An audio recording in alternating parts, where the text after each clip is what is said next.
Bom dia, estamos aqui agora no 104 de Sobradinho. Estamos apresentando um trabalho de sociologia. O presente trabalho, desenvolvido pelos alunos Thalisson, Pedro, Alan e Thiago e Gustavo, mergulham em uma das discussões mais cruciais da atualidade, a interseção entre políticas sociais e política climática, com um foco especial na COP30. Bom dia, gente. Eu sou Alan do terceiro A, estou com o amigo meu Gustavo. Nós hoje vamos entrevistar o professor Lucas. Bom dia, pessoal. Hoje nós vamos falar sobre a política. O que é a política na sua visão, professor? A política, na minha visão, pessoal, ela é um instrumento da sociedade, né, com o qual a gente pode se organizar e se unir em prol de benfeitorias sociais, né? Ou seja, os seres humanos se unem para fazer coisas em conjunto e aplicar soluções para o mundo, né? Soluções dos problemas do mundo. Isso para mim é política. Sim. E o que você acha dos jovens estudar na política? Eu acho não só os jovens, mas a política é importante para toda a sociedade. Não é possível a construção de uma sociedade sem que haja a política, né? Porque a política é justamente a união dos povos, né? União das classes sociais, a união das diversas faixas etárias em prol dessas resoluções de problemas. Porque quando você vive em sociedade, começam a surgir diversos problemas. E quem é que vai solucionar esses problemas? Justamente a política. Então, os jovens precisam estudar e praticar a política. Até as crianças mesmo precisam entender o que é política e aí evoluindo ao longo do tempo para poder praticar. Né? Como o senhor definiria o papel da política na sociedade? É exatamente isso. O papel da política na sociedade é justamente essa união de pessoas a fim de resolver problemas sociais, certo? E aí, por exemplo, o Brasil ele tem um grande problema, né? Porque as pessoas não entendem o conceito de política. As pessoas acham que política é votar. E não é simplesmente votar e eleger políticos. Quem são os políticos? São os representantes da sociedade dentro das instituições. Só que acaba havendo um problema porque as pessoas participam desse processo político, porém elas acabam participando apenas de 4 em 4 anos e acabam deixando o resto do tempo de lado, a política de lado. E a política é uma coisa que nós temos que fazer todo dia. Todo dia nós temos que praticar a política. Você acha que a política e a cidadania estão ligadas? Como? Política e cidadania, sim, estão ligados, né?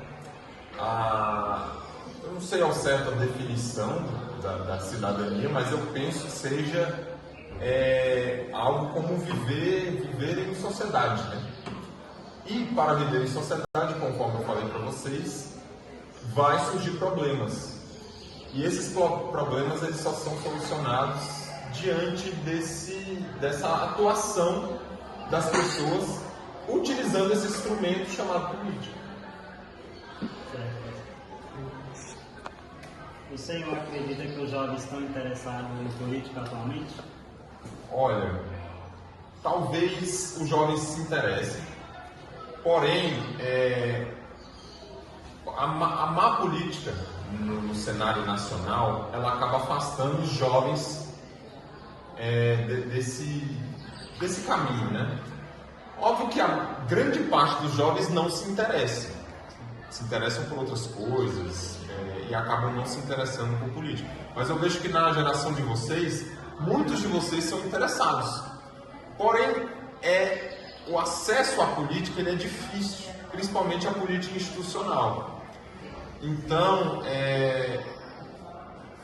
eu vejo um interesse sim, só que eu vejo uma dificuldade também.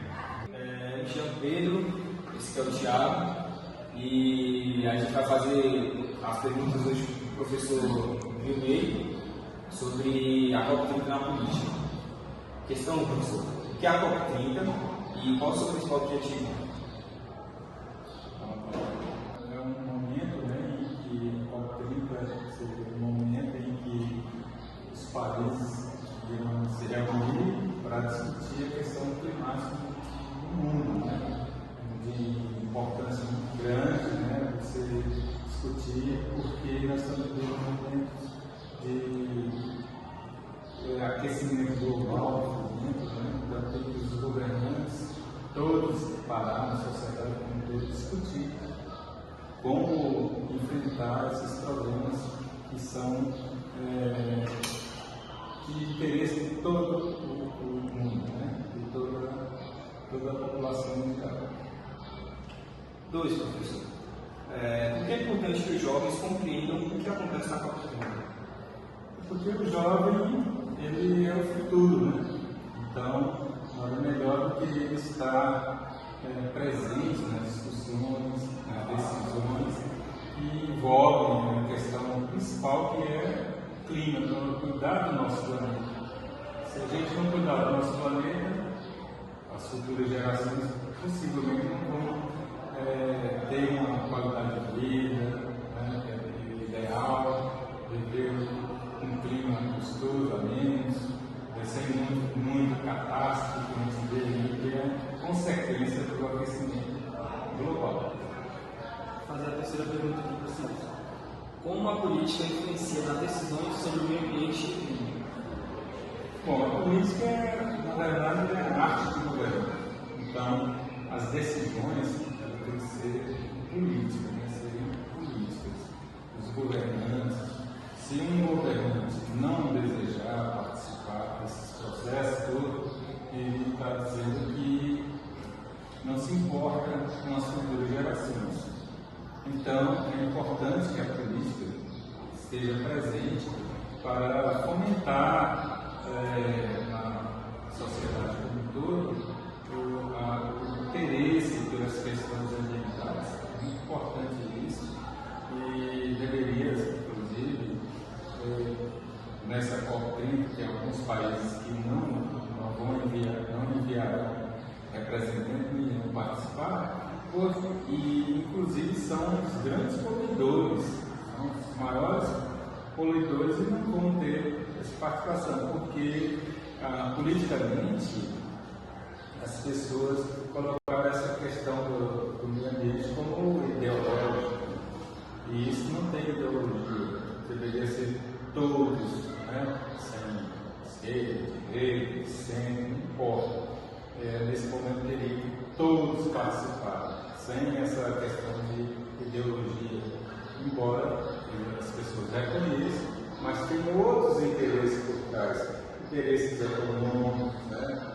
Querer aparecer na mídia, como aquele que não participa do debate, que não acredita, e esse é um grande problema hoje, né? De não acreditar na ciência. Todos os cientistas sabem que a questão global está aí presente, mostrando, por exemplo, no Rio Grande do Sul, recentemente em outros países, né, com enchentes, devastação, e as pessoas não querem participar dessa questão da discussão. Então, é importante que todos participem politicamente, né, não ideologicamente. Agora eu vou fazer a quarta e última pergunta. O senhor acredita que a COP30 pode trazer mudanças reais nas políticas ambientais do Brasil? Sim, acredito sim. Né? Esse é o objetivo, né? De reunir os líderes mundiais, não só no Brasil, como os quilombolas, os indígenas, as pessoas que vivem a vida, principalmente do extrativismo, que são afetados diretamente, e importante, né, que todas essas discussões sejam levadas para a juventude, para as escolas, onde haja debate, análise dessa questão, e só algo muito importante dessa natureza pode ensejar ali uma mudança de mentalidade das pessoas, né? A partir da conscientização, da educação, né, dos ribeirinhos, de acordo com o extrativismo, né, por exemplo, lá na região norte, por exemplo, do Brasil, no Amazonas, e exclusivamente no extrativismo. Isso aí é um extrativismo preservando o meio ambiente. Né? Diz que o mais importante é a árvore em pé. Né? Então, é isso aí. Muito obrigado. Bem, amigos, terminou.